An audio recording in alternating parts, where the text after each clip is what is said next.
પાટણમાં કોંગ્રેસના સ્ટેજ પર બુટલેગરોનો દબદબો, વોટ માટે બુટલેગરોનો સાથ। અમે બુટલેગરો હતા અને છીએ, નિવેદનથી રાજકીય ગરમાવો। દારૂબંધીની વાતો વચ્ચે બુટલેગરો સાથે મંચ શેર કરતા નેતા। પાટણમાં કોંગ્રેસના પ્રચાર દરમિયાન સ્ટેજ પર બુટલેગર દેખાયો। દિનેશ ઠાકોરની હાજરીમાં બુટલેગરોએ પ્રચાર કર્યો। જાહેર સભામાં દારૂ બંધ કરવાની ખાતરી આપી। અમે બુટલેગરો હતા અને હાલ પણ છીએ। બુટલેગરો દેખાતા પોલીસની કામગીરી પર પણ સવાલો ઉઠ્યા છે।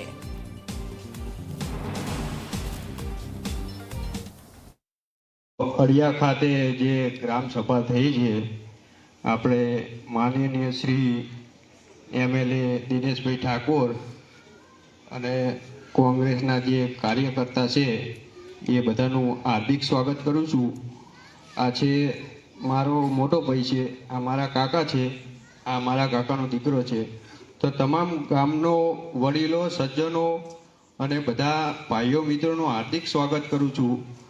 જે આપણે મેસેજ જઈ રહ્યો છે, જે અમારા બુટલેગર રીતે જઈ રહ્યો છે, શું કારણ શું? કારણ કે અમે બુટલેગર છીએ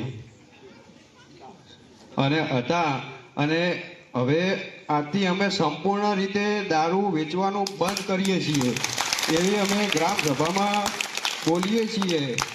એવો આજથી અમે મેસેજ મેલીએ છીએ, ખાતરી આપીએ છીએ કે આજથી સંપૂર્ણ રીતે અમે દારૂ બંધ કરીએ છીએ। બોલો દુધેશ્વર મહાદેવની જય। ચારેક લોકો જેને અમે ઓળખતા નથી, ચારેક લોકો કોંગ્રેસનો પટ્ટો પહેરી અને સ્ટેજ ઉપર આવ્યા।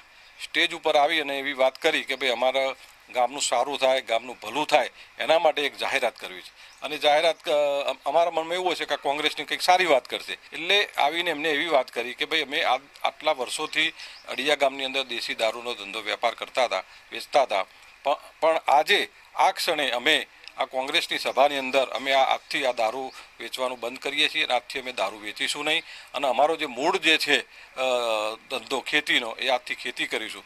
જે કામ ગુજરાત સરકારે કરવું જોઈએ, જે કામ પોલીસે કરવું જોઈએ, એ અમારી કોંગ્રેસની સભામાં થયું છે, એનો હું આવકારું છું, અને એમનું હૃદય પરિવર્તન થયું છે, એ પણ એને પણ આવકાર